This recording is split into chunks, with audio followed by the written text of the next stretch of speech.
Good evening and welcome back into Sports Talk ATL. I am Chase Earl, joined by Alex. Lord, the Braves, for the first time since the first game of the season, had a chance to get back to 500, playing the 4-25 Rockies. And it reminded you of one of those day games in 2024 when they just seemingly, or really, it might have been 2023 as well, where they just could not hit during end day games. I mean, you're at Coors Field. I believe the guy they pitched, he's got some good stuff.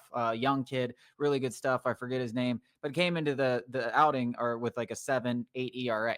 Like this was a game where the Braves probably should have put on 4, 5, 6, 7 runs. They get 3 hits, 1 run, had absolutely no offense. And it sucks because Chris Sale turned in the best outing of his career. And if there's one thing that's long-term positive, yes, it sucks, a disgusting loss. I don't know why Eddie Rosario was out there, but Chris Sale going out there and looking like the Chris Sale from last year, 10 strikeouts, no walks at Coors Field. The first pitcher in MLB history, Coors Field history, to have 10 strikeouts and no walks and lose the game. Never happened before. First of all, it's only happened 20 times, which I think tells you a lot about Coors Field and how well Chris Sale pitched yesterday. Didn't hit a home run. Yeah, we didn't hit a home run the entire series. Yeah, and not even really too many that were even close. But they did hit pretty well until that final series. It sucks that they lose the way that it is. But positive side, Chris Sale looked back. And the last thing I'll say about Chris Sale for all the people, the velocity has, it's not down. I don't know what this narrative is. Like, he literally pitches like this all the time. It's just because he was struggling. Like, he doesn't always throw at 97. His average fastball is 95 miles per hour. He will throw at 92 at times, and he'll hum it up to 97 at times, depending on the situation. Did it last year, done it this year. At the end of the day, it sits around 95. It's the same last year as it was this year. He was throwing 97th and 7th inning. Let's nip that in the bud. It's not the velocity. We're okay. It's the hanging sliders over the middle of the plate, which was fantastic. It was a great pitch for him yesterday. Yep. Best outing of his season. You said career, and I know some of these people who got their panties in a wad will be like, actually, this from 2018. Well, I think his basically every outing last year was his best of his career, maybe. Yeah, and that comes off of a great outing the day before AJ Smith-Shawver, which we didn't get to talk about, which did end prematurely because he took a comebacker off the arm. So back-to-back outings where two pitchers that obviously opposite ends of the spectrum still had concerns around both of them come out and kind of give you kind of some reassurance. And obviously Chris Sale, I think no real person with a brain between their ears was overly concerned. But AJ Smith-Shawver, it's great to see him still just 22 years old. I mean, I think that's got to be hammered home for some of the people who are kind of just off of him. So those two guys looking up. And I think while we did lose the series finale and it was discouraging, I think what was most encouraging about this West Coast road trip, first of all, you win both series. That's, you had to do that, really. And I think more than that was the ability to score runs against the Rockies without the long ball. And I think that's something, and it wasn't just, we were getting on base. The approaches in the box looked like they gave a damn. I even heard the broadcast talking about how the lefties versus righties have a little competition going in terms of, who's chasing the most, the lefties versus the righties. And while that might seem trivial, if that's what it takes, I don't really care. Whatever it takes, Ozzie Albies to stop swinging for junk and Mike Harris to stop swinging at junk. I don't care what it takes. Where does Ozzie Albies fall on that, lefty or righty? Well, I think he switched. So that was the, he was like, oh, yeah, we don't have Ozzie today. Yeah. And I think, more than anything, that was really encouraging. Obviously, Chris Sale is probably the most encouraging, but right behind that was the ability to score some runs in different ways than we have been able to for pretty much the past few years, which is hitting bombs. Yeah, I mean, and Bryce Elder also looked decent the second. Right. I mean, listen, I'm not going to sit here and I'm out on Bryce Elder. I stood by his side longer than most people did just because he has a couple good starts. I know that's fool's gold. And listen, looking ahead to what we have to face. I mean, it was nice to get a win on the road against a good Diamondbacks. It was nice to beat the Rockies in a series. Should have been a sweep. Would have felt a lot better. But if I had told you that we were going to be battling to go to 500 after this 0-7 start. And even really, I don't know, 5-13 start. Like, it wasn't like we were like under 500, like 8 games under 500 just a couple of weeks ago, that we were going to be right there with a chance to get to 500 this early in the season. I think you would have been ecstatic. I mean, that was kind of my goal when we were 0-7. It's like, just get back to 500. And then like once you're there, it's like, it's almost like the season restarts. They're pretty much there, but you got a really tough series coming up against the Dodgers. I mean, at home at the Dodgers, and you do not have guys on the mound that can pitch. And one of those guys being, I mean, tomorrow we got Yamamoto against Grant Holmes. I love Grant Holmes, but that's a terrible mission. And then you go to Bryce Elder, and you're like, oh man. Who do they? Well, they've got some injuries dealing with the rotation. Maybe. Yeah, listen, I'm not saying they can't win. I'm just saying, like, and we're at home. Maybe we have, it's nice to not be in Chavez Ravine, where obviously the Braves historically have not played well. It's nice to be home, and you get a day off, time to reset. But it gets a lot easier after that. Like, this is kind of like you had the Rockies, and then you have the Dodgers, but after that, it's like Nationals, Pirates, Athletic, like very, very bad teams. So this is a opportunity here over the next 2 weeks to make up some even more ground and get ahead. But you gotta at least win one against the Dodgers. Like, that's got to be a goal. You're at home. You gotta win one of these games. And I think Schwellenbach pitches the second game, so that at least gives you some semblance of hope. Yeah, and the Dodgers lineup isn't, as I would say, as productive as many people thought. Obviously, the rotation was the draw with all those Cy Youngs and potential Cy Youngs, but the lineup was getting a lot of attention, and rightfully so. It's got 3 MVPs in it at the top, but it hasn't been, living up to its overall potential too. So I think, I don't even want to cap it at just winning one game, because I do think Grant Holmes can hold his own, especially at home at Truist Park. So I am of the belief that the Braves bats are all the way back. There really isn't a pitcher out there, and I know what they did the last time we saw him was pathetic, in the most hitter-friendly park in baseball against a guy, like you said, 7 ERA. But I'm fully back. And this lineup can tear any pitcher apart. Well, they play great at Truist Park. I mean, it's a night and day difference between this offense, the energy, the kind of feeling that you have that they're never out of it. They have played much better this year and in general. And the last time we were at Truist Park, the vibes were bad, and maybe not bad, but like the vibes have never been better. From literally the start of the season, the vibes, I know we just lost that last game, but the vibes have never been better around the Atlanta Braves Baseball Club in the 2025 season thus far. So the crowd's going to be in it. The boys are going to be in it. And let's take 2 of 3.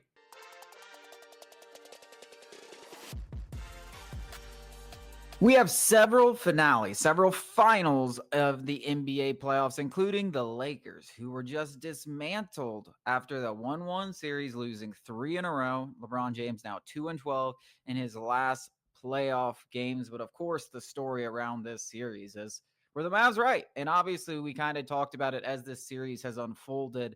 It's no way you can say, hey, the Mavs are right, because they didn't auction them off to the entire league. So everybody agrees unanimously. Every GM will be like, that's crazy. But the rest of the league, some GMs were already in this camp, and now people are starting to realize it, even fans that aren't like as in tune, that Luka might not be, he's a face of the franchise for sure. He's a guy that's going to put butts in seats. He might not be the guy that is going to lead a team to a NBA championship, because when you get in kind of series like these, he just don't got that dog in him. And Anthony Edwards got that dog in him, and he handed it to him. And LeBron James showed his age a little bit. And you kind of wonder if he even thought this team, the way they were constructed, with the way he played in some of these games being so passive, could win a championship. Because LeBron James has turned into an elite three-point shooter later in his career, but he's still the best at attacking the rim and getting there. And it just seems like that part of the game, he's like, nah, I'll chill back here, take some jumpers, like help the team in that way, defer to Luka. And, it didn't work out, especially when Luka's not playing defense. Some people laughed at me. I saw him in the YouTube comments, and some of my friends laughed at me. I think you may have laughed at me too. And to be fair, the point may be, ridiculed still, that the Mavs were better suited to win an NBA championship had they been healthy than the Lakers. Now, obviously, the Mavs got absolutely mollywopped in the play-in tournament. But I think the sentiment that I was trying to get behind was just the construction of the roster when you got a guy like Kyrie who can get his bucket whenever, and AD, future Hall of Famer, and then all the ancillary pieces in Dallas, it was worth getting excited about. Now, I agree with you. I don't think Nico will ever live this trade down no matter what happens, whether, Luka flames out with LA or, they have to win a championship for him to be vindicated. And I really just don't see that happening purely because of injuries. I mean, Kyrie and AD will never be healthy in the same season, in the same postseason. I think you can take that. That was the biggest problem with Anthony Davis. Okay, you're trading a guy for the reason being he doesn't play defense and, he's out of shape. Some sort of availability. He's out of shape. He doesn't really stay there. You don't know if you're going to get the best version of Luka for, the grind that is the NBA Finals, and you have to give such high effort over a 6-week stretch. Yeah. But you traded him for the most injury-prone superstar out there, or one of them, if not the most. Like it's Second. Like him and Joel Embiid, like 1A and 1B. They give it back to each other. Yeah, so it's like what, like. I understand your sentiment, but go get a guy that can be healthy. They could have done it a million different ways. And I think that's the worst part of this is you want to give him some flowers about going against the grain and doing something so out of the box. But then he's still the idiot that tried to do a backroom deal in the middle of the night instead of going out to an auction and being like, who wants the best player in basketball? Now, before I want to get to the actual series, the Lakers are just not equipped to win a championship. And it comes down to several things. They have no defense. They have no big guy to anchor that defense. And obviously, LeBron pointed out, AD pointed out, this is not groundbreaking information. They needed somebody, and they got worse in that aspect by trading AD. Luka and LeBron, literally, I don't think they care. We said it maybe before game 4, we were talking about it because game 3, it was really bad. Luka doesn't try on defense ever, but then he kicks it up a notch a little bit when they've dug themselves a hole. And I think people are dunking on Luka almost too much because LeBron's the same thing. LeBron could go be the best defensive player in the league. He's that talented. He's that smart. He understands the nuances of playing defense, and he's got the size to bode, and he just doesn't give an F. I mean, that's crap. I mean, I know you've probably seen it, and I know everybody else has probably seen it. The clip of Hawks point guard, I'm blanking. Young? No, former point guard. I have no Jeff Teague. Jeff Teague talking about LeBron just doesn't care anymore. I said that after game 4 or game 3, and it's like, dude, I don't think he really does care. I mean, he cares. Let's not, overblow the situation, but I think that it's unfair to compare LeBron's as a defensive liability compared to Luka. They're not even in the same stratosphere. I agree. Like Luka. I just am talking from an effort standpoint. I think there's part of he had 0 points in the fourth quarter. But he also played the entire half. Like this guy's going out there, and JJ Redick is treating LeBron like he's 27 years old. And listen, LeBron is a freak athlete. And, I mean, I just no one has ever done that. Like it has never been done. And that what JJ Redick did, played all 5 of his starters 24 minutes in the second half, has not been done. And he did it. And by the fourth quarter, his guys were gassed. And there's a reason why it hasn't been done. And when something like that happens, and frankly, JJ Redick, the way that he handled it, like coming out and, getting interviewed and being asked those questions, which obviously was going to be asked, and getting so defensive and storming off like he's the smartest man to ever. Yeah, you might not have a problem with it, but and this Reggie Miller said it during the broadcast that at pre-game meetings that you do with the NBA crew to get information so they can kind of give insight, said he was acting like a child. He was heated up. Well, and this is the coach of your team. I only caught that little snippet where he basically was like, did you confer with your assistants? And of course he conferred with his assistants is how I took it. It was like, that is a dumb question. Of course I conferred with my assistants. But that's fine. And you can say that. You can say that's a dumb question, yada, yada, yada. There are dumb questions in all of these press conferences. Yeah. Actually, 75% of them are either are stupid, trying to get you to say something stupid, trying to gotcha. Yeah, all of it. That's like half of it. And that's why people hate these. But you're the coach of a team. You're not the player of a team. You're supposed to have a sense of accountability. I even can keel. Yeah, like, and for you and JJ Redick is the gasoline fire. Yeah, and listen, I think JJ Redick did a fantastic job throughout the regular season. They're learning curves for all of these guys. Like, so I'm not going to sit here and say JJ Redick can't be a coach in the league, because I think he definitely can. I think he proved that this year. But if you don't think that he's got some severe learning, and hopefully he took these, what happened in this series and learns from them. But I thought he was just as big. He's right up there as 1A, B, and C for whatever reason you can say. You can say don't have a center. You can say Luka didn't care at all on defense. You could say LeBron didn't give enough. But hey, right up there is JJ Redick was coaching like a first-year head coach. You know what's more than any of that? Ant Edwards, and I know this, Rudy Gobert had the game, which was crazy. He had like 27 and 24. 6 points or something he had in the first 4 games. But or 8 points. But that goes back to JJ Redick not playing Jackson Hayes, not playing any center the entire game, and you're letting Rudy Gobert have 27. Who is a chump. Yes. And I don't care that he had this game. He's still a chump. Rudy Gobert's over-under for points every game is like 7. Yeah. Like, he went out there and had 27 and 24. He had 8 points total. And JJ Redick was letting that happen. Yeah. Like, continue to let it happen for 4 quarters, and had Maxi Kleber, who a lot of you guys probably don't even know, out on the floor, who hadn't played in like 3 months, in the final 5 minutes of an elimination game. Like, those are bad decisions. Bad. And especially in hindsight, you combine 3 and 4, like, those are very, very bad decisions. But I think it's, as much as losing the Lakers and Luka and LeBron is bad for the NBA,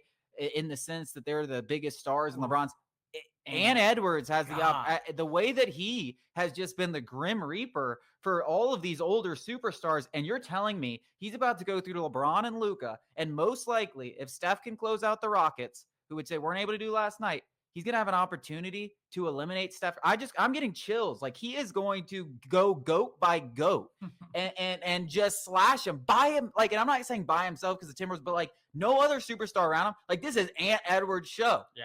I mean, it is his show. And there are stars, I guess. I mean, Rudy Gobert, 2-time defense, or 3-time. Yeah, no, I agree. He's a chump. I hate Rudy Julius, Gobert. Shout out Julius. He's played Charlie, great. Yeah, Julius Randle is thriving in a role where instead of in New York, he's the guy, or at least, like, there is no questioning who the guy is for the Minnesota Timberwolves, and it is Ant Edwards. And I know that he doesn't want to be the face of the league, but good Lord Almighty, it would be great if he could win an NBA title, and it's just not even his decision anymore. Because my feed, my Instagram reels, my YouTube reels, my Twitter, everything is just like past Anthony Edwards videos, and I like every single.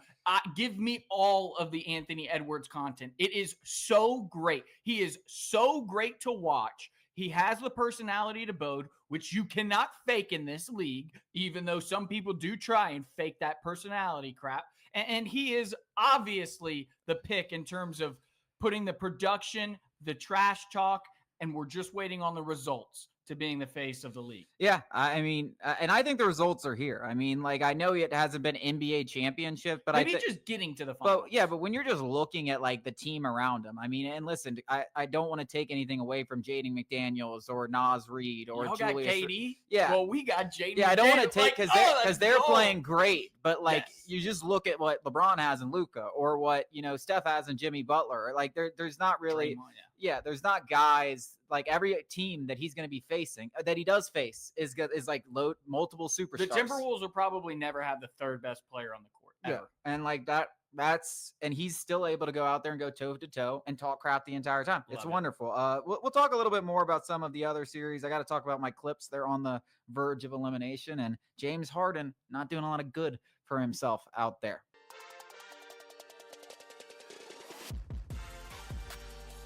We got a few series still up for grabs. 3. We got the Detroit Pistons in the Eastern Conference trying to battle back from 3-1. We got the Houston Rockets trying to battle back from 3-1. And the Nuggets just went up 3-2. Let's start with the Nuggets and Clippers, because I think as far as my championship contenders, I thought the Clippers had a good chance of coming out, and they lose 2 in a row thanks to Jokic, thanks to Jamal Murray. James Harden. It is amazing to me, and I fall for this trap every time. Like, James Harden goes out there and has 30 points, 10 assists, 6 rebounds in the first 3 games of the series. They go up 2-1. And for 16 straight years in any kind of big competitive series, which this definitely is, he's just the final 4 games just turns into Kobe Buffkin. Sorry, Kobe. I didn't. So wrong. I didn't mean to do that to one of our own. It was just like the backup point guard that came into my mind first. But that's like I think Kobe Buffkin would even take 15 and 6 or whatever he's given. So it's not necessarily a shot at Kobe, but I digress. I'm just saying, like, it's amazing that this has gone on for 16 straight years, and the narrative, you would think just one of these times, because he's done it in a million times in a million games. In a million different places. He would just have one time, like in a game 6 or 7, like two good games. Like you've had a million games that are great. And he's had so many different opportunities where OKC with this cast, Houston with this cast, Philadelphia with this cast, LA, New York, or Brooklyn or New York, what the same thing. And he's had different cats, not just like a Chris Paul, but he's had a Kevin Durant. He's had a big man in Joel Embiid. He went back with KD. Like, there are so many instances. And like when they were up 3-1 in Houston and we all thought that was the best, are we even sure the injury would have changed anything? Like, yeah, we all think that would have changed. The Chris Paul injury did change the course of that play. But like, are we sure? We don't know that. You know, it could very well could have ended up the exact same way with James Harden's team blowing a 3-1 lead. I mean, I feel bad for the guy because he is a Hall of Famer. Well, he is one of the greatest players of all time. I don't feel bad for him. I just feel like, I mean, some guys not winning a championship, I feel bad for. And James Harden, I do feel bad that he's never going to win a championship. I mean, there's no ifs, ands, and buts here's about the thing. Like, and I know they came in around the same time.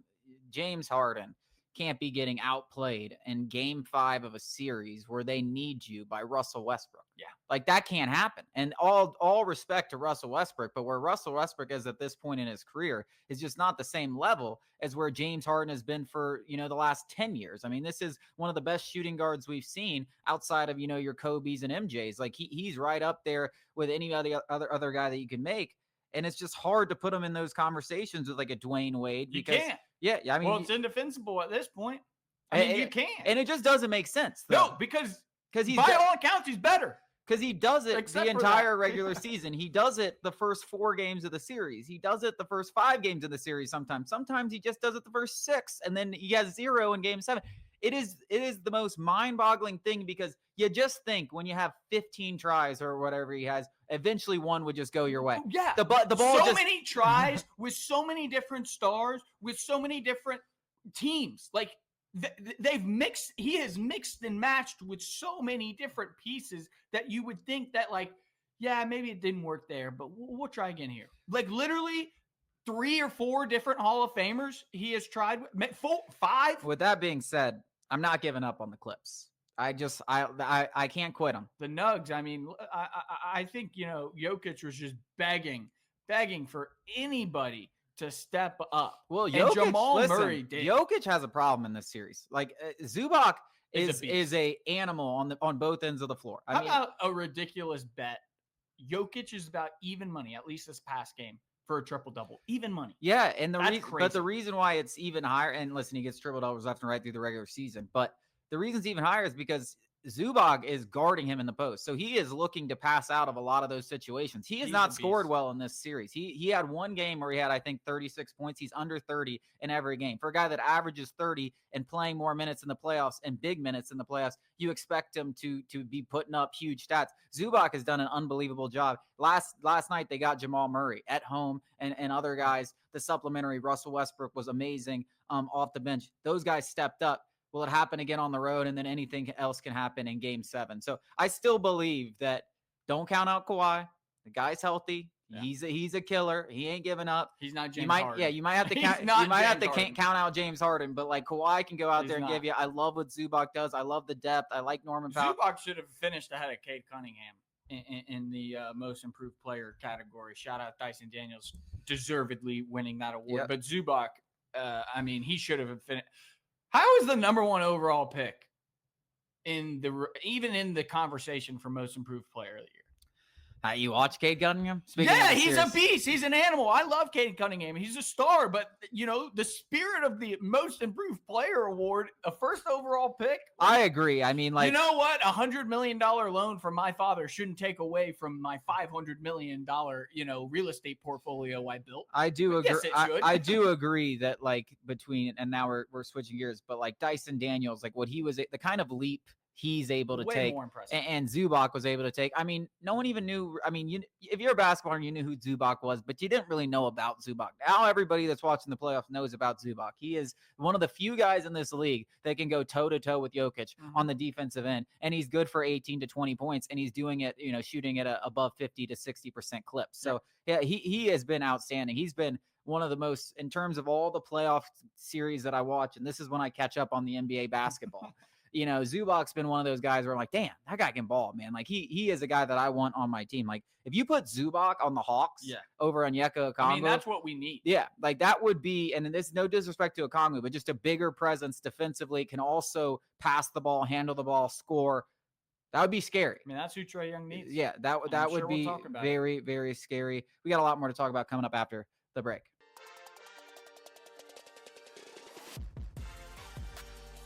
Last night, the Rockets absolutely slaughtered the Golden State Warriors. Couldn't miss. So everybody that was throwing up a shot, it was going in. It didn't matter if they shot 20% from three or if it was a fadeaway jumper from Dylan Brooks. Nothing was missing last night. So much so that the Warriors held up the white flag in the middle of the third quarter. If you had any over Warrior bets on players, sorry, you lost all of those because all the other overs hit.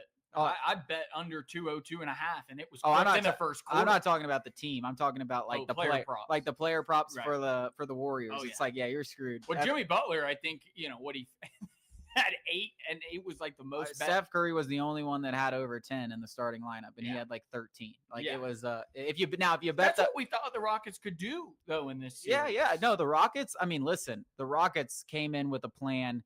In games 3 and 4, and they were on the road and they lost 2 close games, but it was evident that it was working, and it was let everyone else beat you, guard the hell out of Steph Curry, and then they've started to make some shots from the perimeter, which has been huge. Fred VanVleet is one of those guys that just love to have on your team in the playoffs. He's like a Lou Williams. It's like the guy's just going to go out there and get you tough buckets at the end of the shot clock. Absolutely love guys like that. Think you have to have them that aren't necessarily stars, but get tough buckets in tough situations and do it for 40 minutes. So he's been outstanding over the last 3 games for them. But yeah, I think the strategy is working. They barely lost on the last shot in game 4. It was a close game 3, and I think that they showed what they can do, and I think they're playing with a lot of confidence going into game 6 that they can win that one as well. Yeah, I mean, they're way more athletic than the Golden State Warriors. I mean, it's not even close. From 1 to 5, they are so athletic. Amen Thompson, that's a guy you'd love to have on your team. I mean, he's a freak. It feels like he was full go, and I don't know how many minutes he played. They weaned him off, obviously, like you mentioned. Golden State waving the white flag, but it looked like he didn't slow down the entire game. He is an animal defensively on the boards, can give you a little bit offensively. Jalen Green responded after some horrible games at the beginning of the series. He responded. I like the Rockets. Like, I know it's the Warriors and Jimmy Butler and Draymond and Steph obviously are pretty capable. I think most people expect them to close it out in game 6, but I like the Rockets. If they could just keep flying around, I mean, you just got to outrun the old men, maybe. I mean, I don't really know, but I mean, I think the Rockets. It starts on the defensive end of the floor. I mean, everything for them does, because the Rockets don't have a team that's going to outshoot the Warriors, and they need to get out and transition and get easy buckets for themselves. And it all starts with good defense, and that's what they've been doing all season. They are an elite defensive team, and this is a team that I think they figured out something with the Warriors. But I will say, you have Steph Curry, you have Jimmy Butler, and you have home court advantage. Betting against Steph Curry, I was talking to my buddy last night. We were talking about betting the Warriors or Rockets. We ended up going with the Rockets, thank God. But it's like betting against Steph Curry is almost like betting against Pat Mahomes. Like, yeah, you can do it. It's not going to be fun to watch, especially in Golden State. Yeah, especially in Golden State. I mean, they do it, on your own peril, because it's a losing proposition most of the time. I do think the Rockets have a chance. And I think the most disappointing aspect for me in this Rocket series has been one of my favorite players, which is Jalen Green. He has been awful in this series. He was better last night. He had one game, game 2, where he had 36 points, and then every other game he has like 14 points or less. Total. He has like total. Yeah, it's bad. I mean, he has under 10 points in 3 games this series. I think he had 14 last night, and they don't need him to be. But I think they are. They kind of do. I mean, he is their best player. Last night was great because you got a little bit from everybody. Everybody was contributing.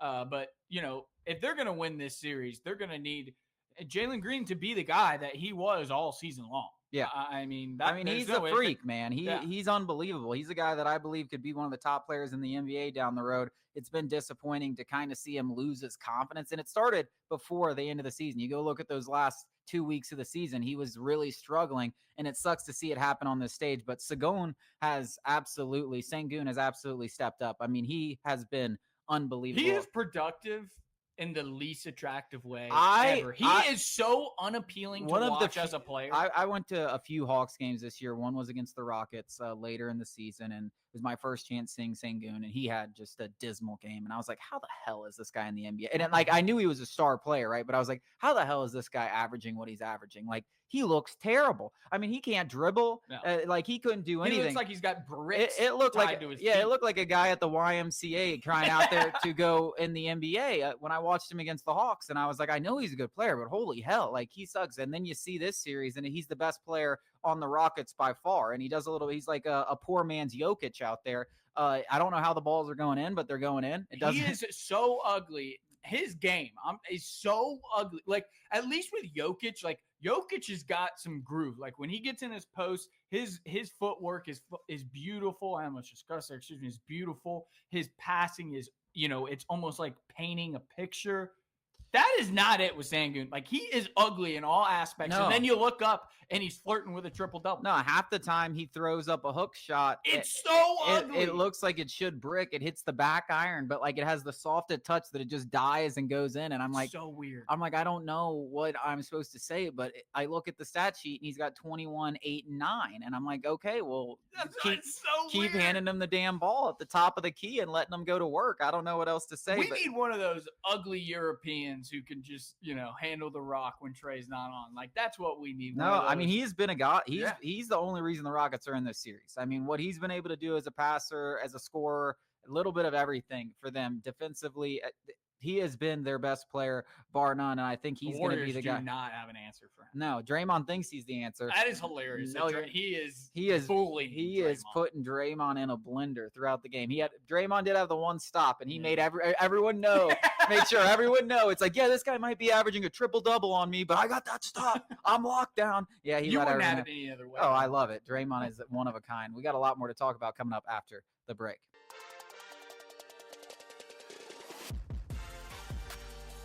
The Atlanta Braves lost 2 key pieces of their 2024 rotation, and they're feeling the effects of them because they didn't go out there and get anyone else. They had no depth coming into the season. Spencer Strider and Ronaldo Lopez go to the IL. And while they've been managing to win games, they played some bad teams. They've gotten some good luck. They've gotten some good outings from some of their weak links. I'm not sure that's sustainable unless the team just keeps slugging the hell out of the ball, like we've said that they have to do to keep winning at this rate.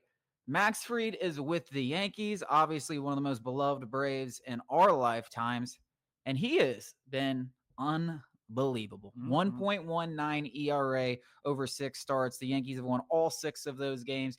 I actually had an argument with Gary Sheffield Jr., huge Yankee fan, son of Gary Sheffield, about Max Fried because he was talking about, I don't want Max Fried. And I know enough about the Yankees to be like, but you want Max Fried. And I was basically going back and forth. Who do you want, Carlos Rodon? Yeah, I kept telling him, I'm like, dude, your rotation sucks. Max Fried will be the best player rotation, including Garrett Cole. Like, he will be that good for you guys. He's like, look at his postseason ERA. I'm like, dude, that's what you're worried. You're looking at box scores, my guy. Like, I'm telling you, if you go game by game, Like, Max Fried can pitch in the postseason. He won us a World Series. He won it on an ankle that was shattered. Like, that.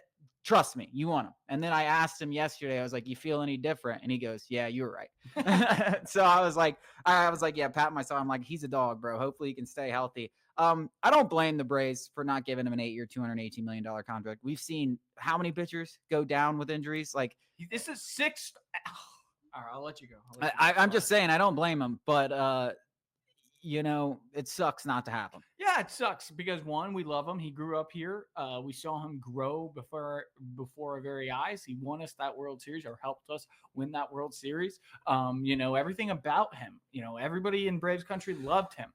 But a record-breaking deal for Max Fried was never going to be in the cards for us. It was never going to happen.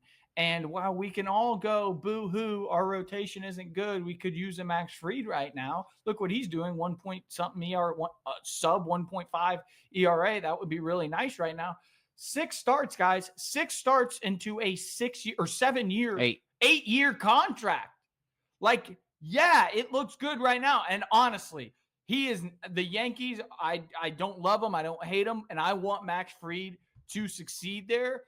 But, like, the same concerns that there were before he signed that are still there. 6 games worth of starts is not enough to ease concerns that the Braves organization had about giving him that much money. Now, the Yankees probably are in that position to be like, F it kind of a money. Even if they haven't been like that recently, they still are closer to that F it Dodgers, Steve Cohen kind of a money than the Braves are, where we are very meticulous with how we spend each cent. Like, they can kind of maybe overpay for a guy like Max Fried. But, like, Braves fans who are like, Alex Anthopoulos is such an idiot for letting Max Fried go after 6 starts is so crazy to me. Like, the concerns are still there that maybe. I'm not here to say any organization should go out there and pay 8-year, $250, $220 million contracts to starting pitchers. I just don't think that that's how you construct a good roster. I mean, starting pitching is extremely, extremely valuable. It's how you probably the most important thing, I believe, to winning championships. But in that same breath, there's just not a lot of guys that stay healthy for 8 seasons. And that's nobody nowadays. Yeah, I mean, that's really the issue that you have. And Max Fried has had his fair share of injury concerns over the course of his career. So I think that will really determine. It's not going to be Max Fried, can he pitch? Because we know what Max Fried can do. It's like, can he stay healthy for 8 years? Well, let's wait to see more than 6 starts if he can stay healthy, because that's the biggest concern with any of these contracts. Meanwhile, in Baltimore, Charlie Morton, oh my God, poor guy. 9.45 ERA, has been officially moved to the bullpen. Polar opposite experience. It's better to be a year early than a year late, as they say. It looks like that's the case for the Braves, who obviously are happy that they didn't give him $15 million or more.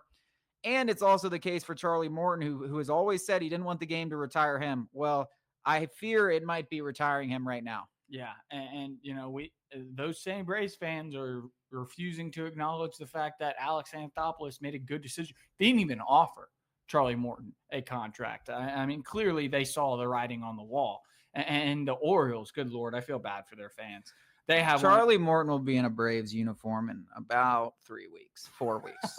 I'm not joking. I mean, listen, Eddie Rosario's in the Braves uniform right now. Why is he playing games? Eddie Rosario. I mean, if we don't need him, that's the one thing. You can't tell me that the Braves wouldn't be the first team to pick up the phone. And obviously, he's got to clear waivers, and there'll probably be several teams picking up the phone on Charlie Morton, ruling to take a flyer on him. But you can't tell me the Braves aren't going to be picking up the phone, given their situation, to see, hey, let's see if you got anything left in the tank. The Orioles pitching staff is so bad, though, that, like, it's going to take a lot. And I get it. 10 ERA. That's really bad. But, like, they are so bad, they are not even in a position to be like, yeah, we can't even use it in the bullpen. Yeah, I mean, we'll see. Like, but yeah, I don't know. How hilarious would that be? I don't know. I wouldn't count John it out. Smoltz I just feel like the way we've seen Alex Anthopoulos operate, and we do have to go to break. I mean, he just goes and recycles old guys. Like, you can't get enough of them. And Charlie Morton, leave those X's, baby. If Charlie Morton becomes available, you can't tell me that the Braves aren't going to be interested. They absolutely would.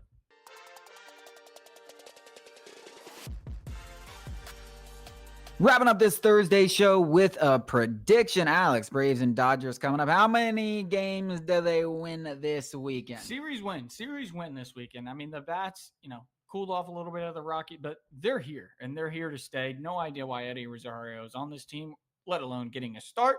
But Verdugo will be back every single day. All of our guys will be back. Eli White, hero. Nick Allen, hero. The rest of the guys doing what they do. And I think the pitching does just enough. Schwellibach gets back on track this weekend. Yeah, I don't love the pitching matchups this week, but I would be a fool not to pick the Braves. So I'll even go a step further. Let's just sweep them. Let's just go out there and get a little sweep, and that will officially put us back over 500. Make it feel good to start the month away. That wraps up our show for this evening. Thank you guys so much for joining us. We'll be back with you tomorrow.